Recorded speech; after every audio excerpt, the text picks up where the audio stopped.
Good evening and welcome to Friday Night Live on this April 8th, 2010 on our flagship station, ESPN 1700 The Champ, and of course across the entire state on the Iowa Sports Connection radio network. We're also broadcasting on WHO TV 13.2, Mediacom channels 113, 246, and online at iowasportsconnection.com, ustream.tv, and we're also on Facebook and Twitter. And Tony and Cindy, about 10 years ago, if I would have said the terms Facebook and Twitter, people would have thought I was talking about cartoon characters or lost my mind. And I'm Mike Rickard across from Tony and Cindy. Big Ben Carroll on the big board tonight. Aaron Gurnis on the production side with YourGameNow.com. Come to you live in our Hy-Vee High School headquarters. Hy-Vee proudly supports student athletes, coaches, officials, and teachers of Iowa's high schools, making lives easier, healthier, and happy, and of course brought to you by Casey's General Stores. Pick up a copy of our magazine at over 446 locations across the great state of Iowa. Our 13th anniversary edition is on the stands right now. A little shot of Harlan native Billy Cundiff in his Pro Bowl season, and our Missouri Valley theme with Greg Lansing and Doug McDermott and a handful of Iowans on the next issue that will be out in another week. Good to see you again, Anthony. Welcome back, Mike. I haven't been a duo on Friday Night Live since the end of basketball season. Well, I hate to bring down the caliber of the show tonight, so I'll let you do all the interviews. You got a great show tonight.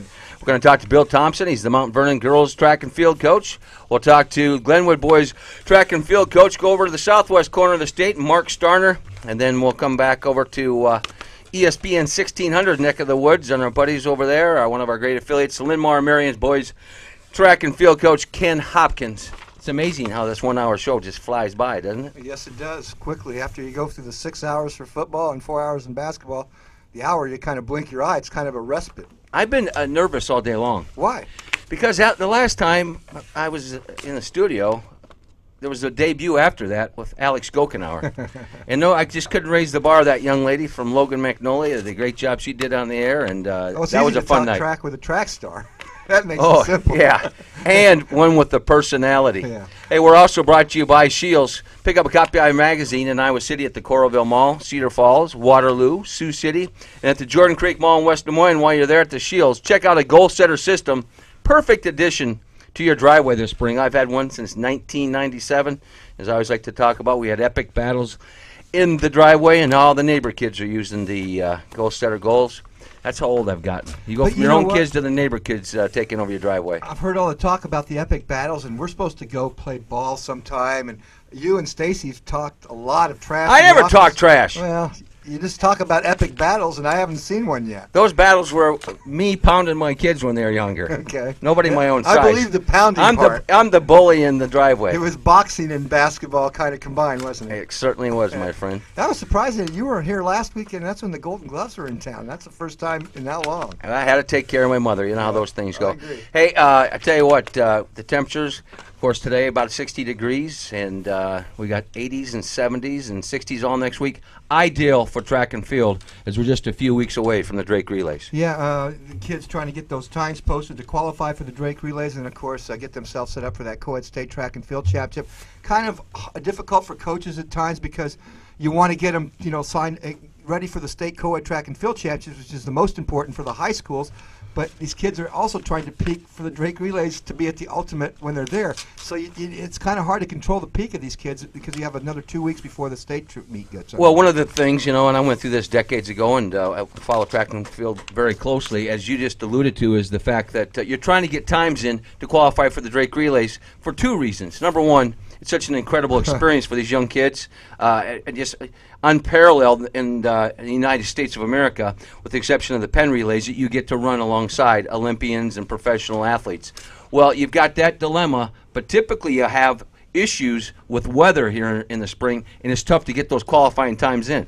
You also want to get down to the Drake Relays, if you have not been there before, to get a little comfortable before the co-ed meet, because you don't want to be that intimidated by the blue oval. And your first time you walk out on there with your spikes, I can assure you, and at 16,000 strong, it is intimidating. I don't care if you're Alex Gokenauer or one of the world-class athletes like Jeremy Warner that just made the announcement that he's coming. Yeah, you got to hope the kids don't run out of their shoes, as coaches like to say, and stay calm and collected and understand the system, because sometimes with the emotion and that you get from that Drake crowd, from the Drake relays, even the state co-ed track and field championships now with the full crowds they get there for that, you get a little bit more pumped up. So you try to you got to understand your game plan, understand yourself on how you're supposed to approach each event. So it is a learning experience for some of those kids, especially for those freshmen and sophomore. You see a lot of them who come into that meet with a lot of good numbers, and they get there and they may push themselves a little too fast. They don't have enough for the finish, and those ones that the veterans, the juniors and the seniors, are the ones that control the things at the end of it all. Of course, that's